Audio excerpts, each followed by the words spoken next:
The silence was the first thing they noticed about her. It was a dense, palpable thing that seemed to move with her through the crowded, echoing halls of Oak Ridge High, a private bubble of stillness in a sea of shrieking laughter, slamming lockers, and the frantic, performative buzz of teenage life. Lila Chen didn't just not speak much, she absorbed sound, her presence a soft void. At 16, she was a transplant, ripped from the familiar cramped warmth of their city apartment and replanted in the sprawling, manicured suburb of Crestwood. Her mother, Anya, had called it an opportunity, a safer, better school. Lila called it a sentence. Her armor was a gray hoodie, her gaze perpetually fixed on the scuffed toes of her Converse, a strategy of invisibility honed over a lifetime of being the new girl. But at Oak Ridge, where visibility was a currency traded in designer labels, sports cars in the junior lot, and social media clout, her attempt to disappear only made her a specter. And specters, in a place ruled by the solid and the brash, are either ignored or hunted. And if you've just joined us, you've stepped into the eye of a storm. This is a story about the price of silence and the earthquake that follows when it breaks. If you're drawn to tales where the undercurrents of human nature rise to the surface, consider subscribing. You're welcome here, in this community where we dissect the shadows to find the light. Her hunters were royalty. Mark Dolan was their king. His sovereignty was inscribed in the varsity jacket adorned with football patches, in the easy entitled slope of his shoulders, in the way teachers smiled a little wider at him. His father, Richard Dolan, wasn't just a successful real estate developer. He was the president of the Oak Ridge School Board, a titan whose donations kept the science wing humming and the football field pristine.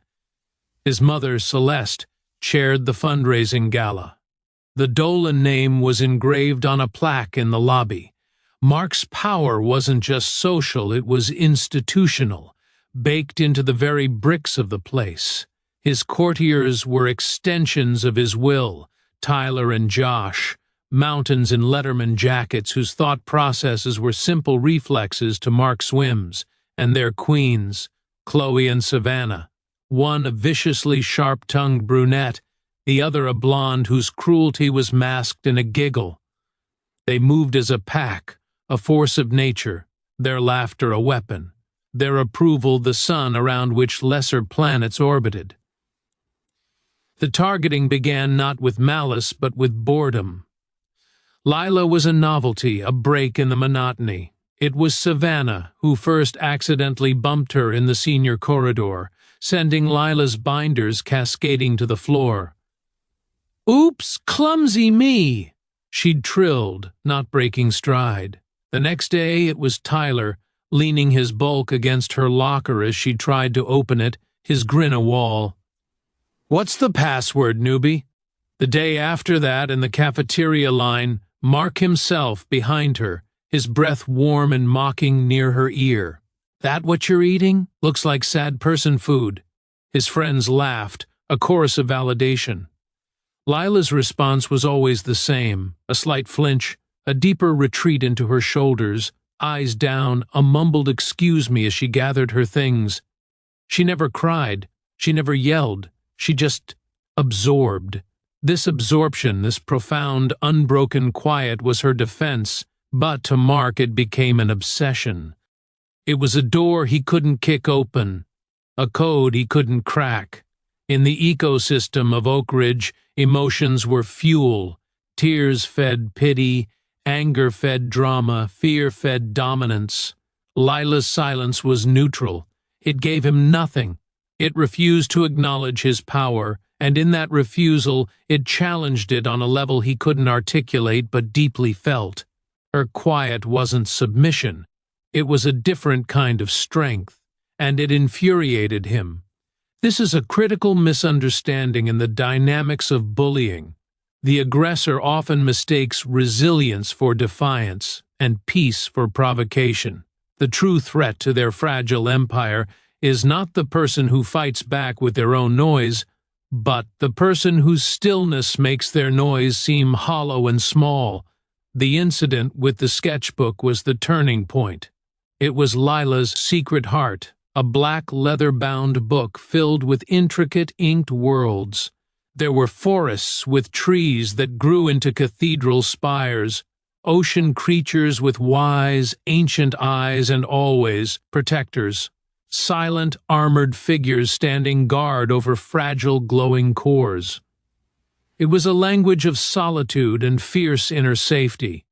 Chloe, ever the scavenger, spotted the corner of it peeking from Lila's bag in AP English.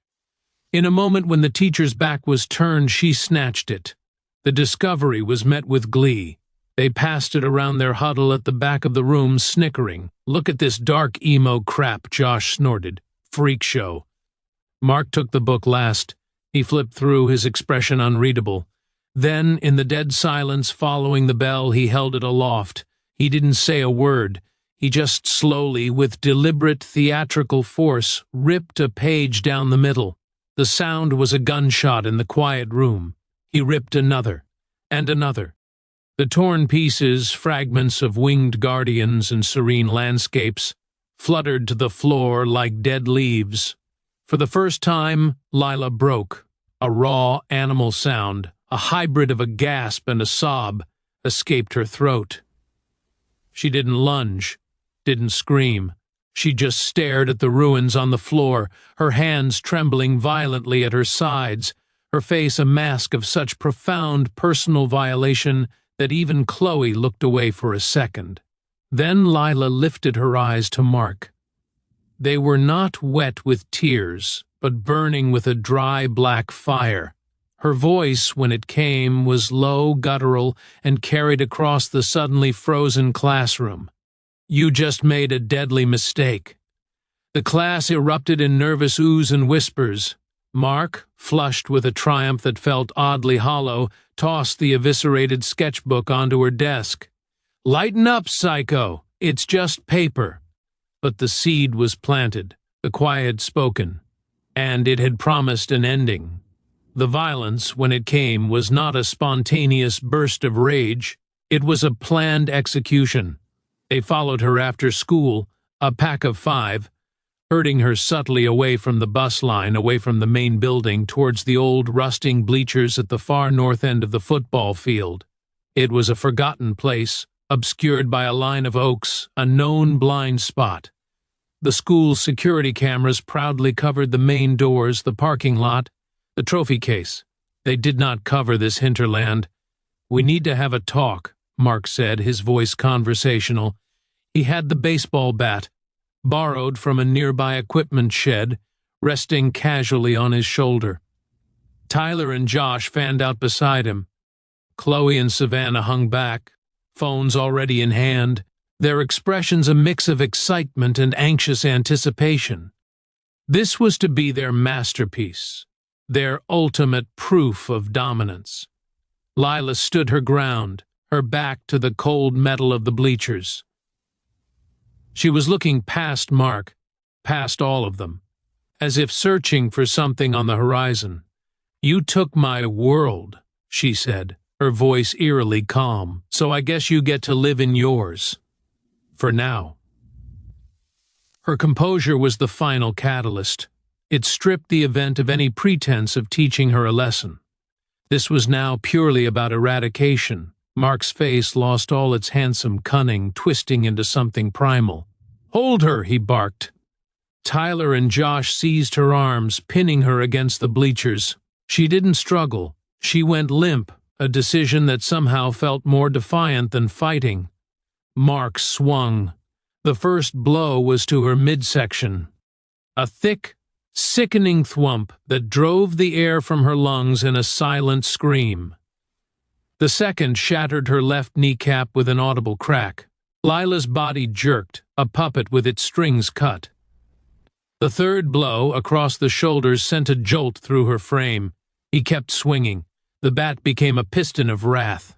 Ribs, arms, legs. The sounds were not of a fight, but of demolition. Savannah's phone wavered, her earlier glee replaced by a choked, "Oh God, Mark, Mark, stop!" But it was a whisper lost in the frenzy. Chloe had stopped filming, her hand over her mouth, her eyes wide with a dawning horrific understanding. They were no longer popular kids putting a loser in her place. They were witnesses to a murder in progress. When Mark finally stopped, heaving for breath, bat now stained and dripping, Lila was a broken doll slumped at the base of the bleachers. Her face was a swollen, bloody mask, one arm bent backwards at a nauseating angle. A pool of dark crimson spread slowly on the gravel beneath her.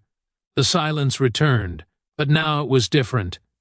It was the silence of a vacuum, of a crime scene, heavy with the smell of iron and voided bowels. The impunity they had worn like a second skin evaporated, replaced by the cold, metallic taste of real adult consequence. "She's not moving," Tyler whispered, releasing her arm as if it were white-hot. They ran. They dropped the bat. They scattered into the gathering twilight, leaving behind the evidence and the dying girl. Anya Chen was finishing a transcription of a complex surgical report when the call came. The voice on the other end was a professional monotone delivering impossible words. "Emergency, critical condition, Crestwood Medical Center." The drive was a blur of stark streetlights and a ringing in her ears that had nothing to do with sound. In the ICU, a surgeon with weary eyes used words like blunt force trauma, subdural hematoma, spleen resection, induced coma. The phrase, significant brain swelling, hung in the air. The phrase, "we cannot predict neurological outcomes," landed on Anya's chest like a physical weight. She signed the consent forms with a hand that didn't feel like her own. Then she saw her daughter. Lila was a small mound under a sea of wires and tubes.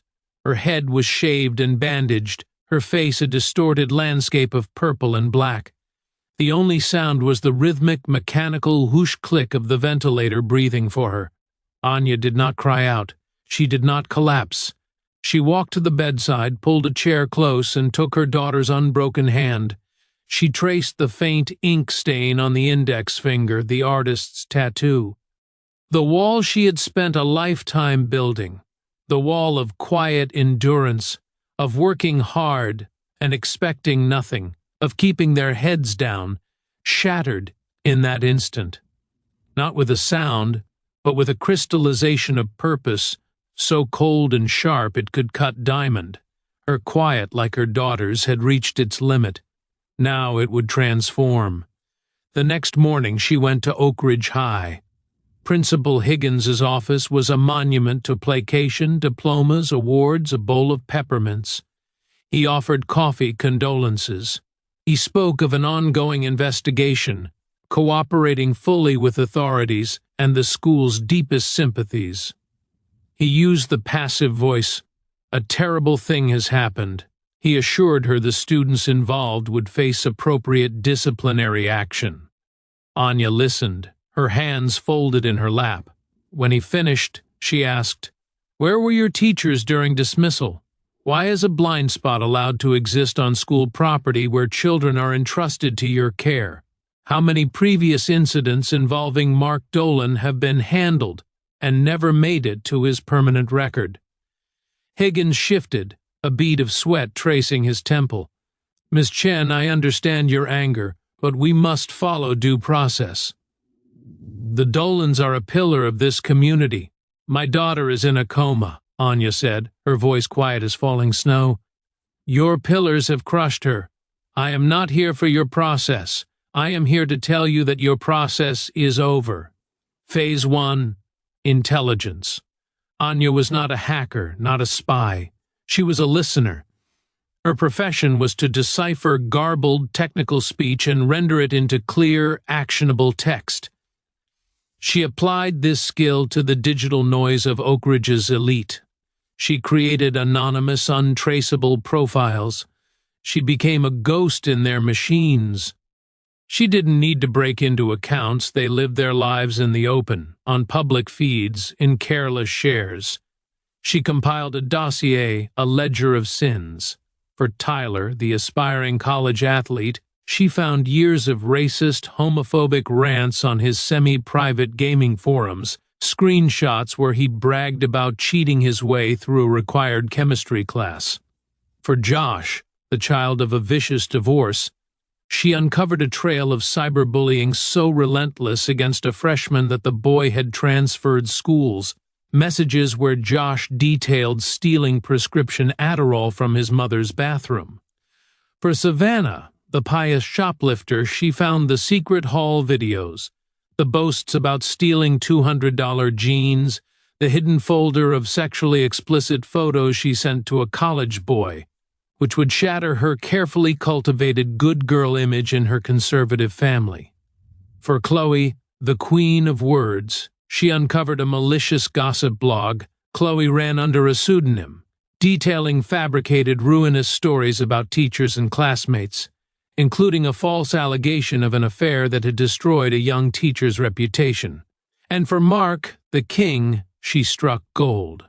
A trove of data in an old, poorly secured cloud storage linked to his email. It contained not just stolen answer keys for multiple AP exams, but the crown jewel, a scanned PDF of a signed, notarized confidentiality agreement from 2 years prior. The complainant was a girl named Maya Ridley, a scholarship student who had accused Mark of sexual assault at a party.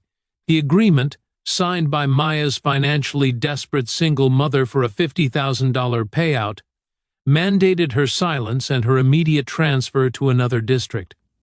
Attached were email chains between Celeste Dolan and Principal Higgins, discussing how to manage the Ridley situation and keep it from derailing Mark's Northwestern early decision. The language was cold, corporate, utterly devoid of humanity. Phase 2, asymmetric warfare.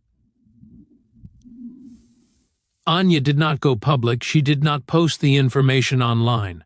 She understood that true chaos is not a single explosion, but a series of precisely targeted implosions that collapse a structure from within.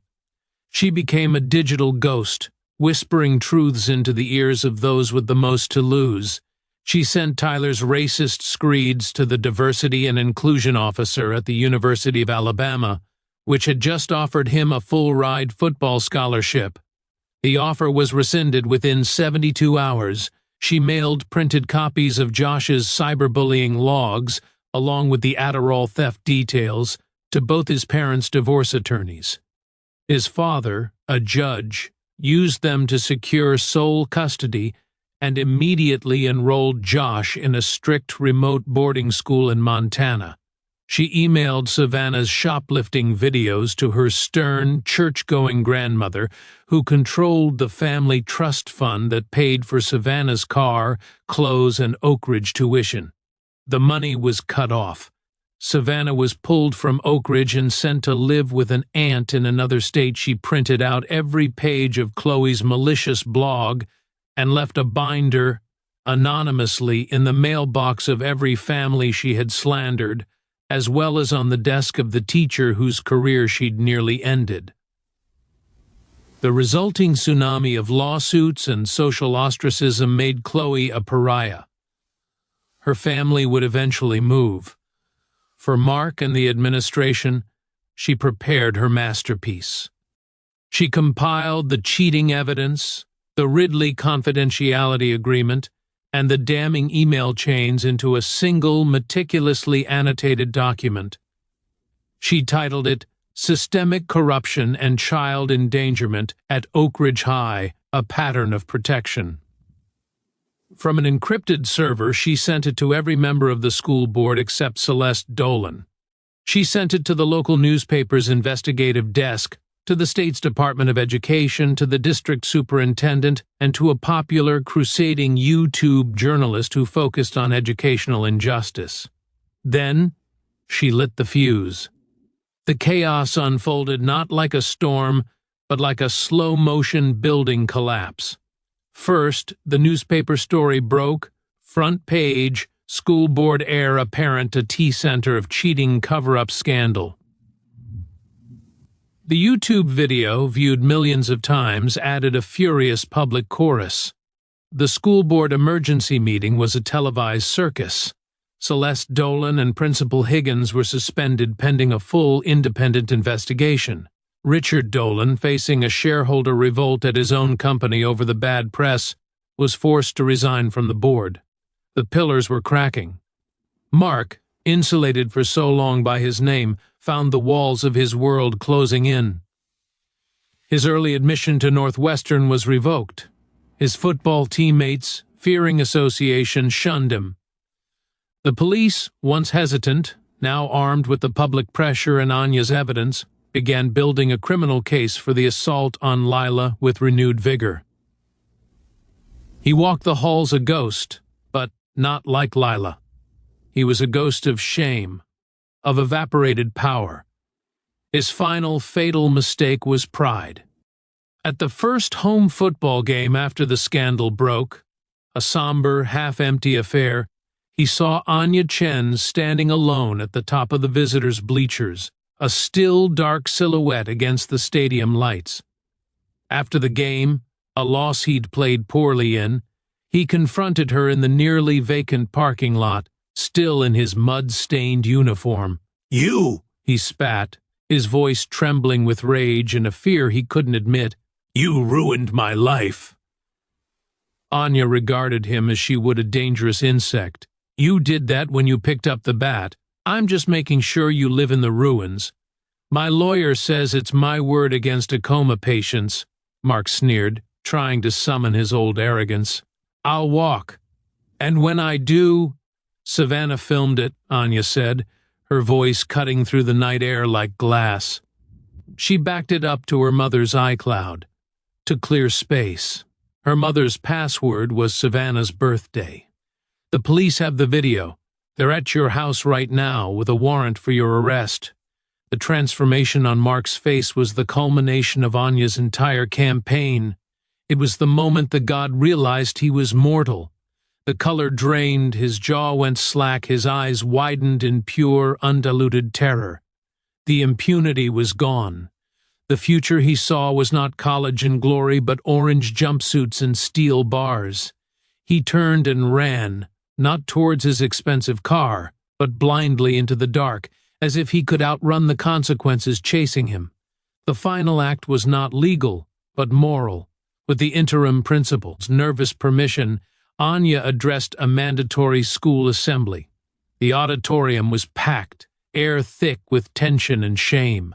Mark sat in the front row, handcuffed, flanked by a police officer and his ashen-faced father. His mother was not present. Anya walked to the podium. She placed no notes. She simply held up her phone and pressed play. Through the school's sound system, a sound filled the vast space, the steady, rhythmic beep, beep, beep of a heart monitor. Then, beneath it, the mechanical whoosh-click of a ventilator. The sounds of Lila's life, sustained by machine. It played for 1 minute, 2, 3. The uncomfortable shuffling stopped. Then the crying began, soft sobs from students, teachers, parents.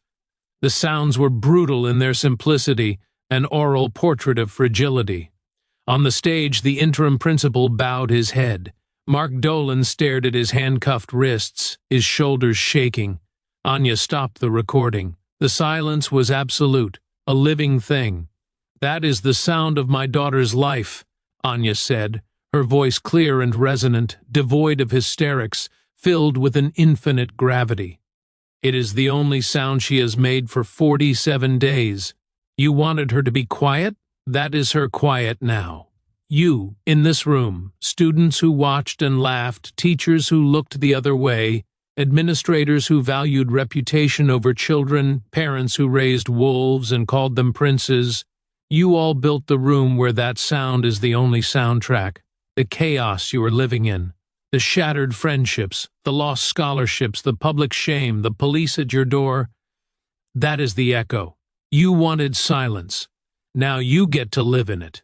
She left the podium. No one clapped. No one moved. The silence she left behind was a verdict. The consequences were total, rippling outwards like shockwaves. Mark Dolan was tried as an adult for attempted murder and aggravated assault.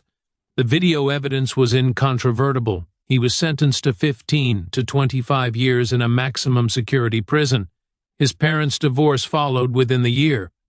Chloe faced a litany of civil suits for defamation.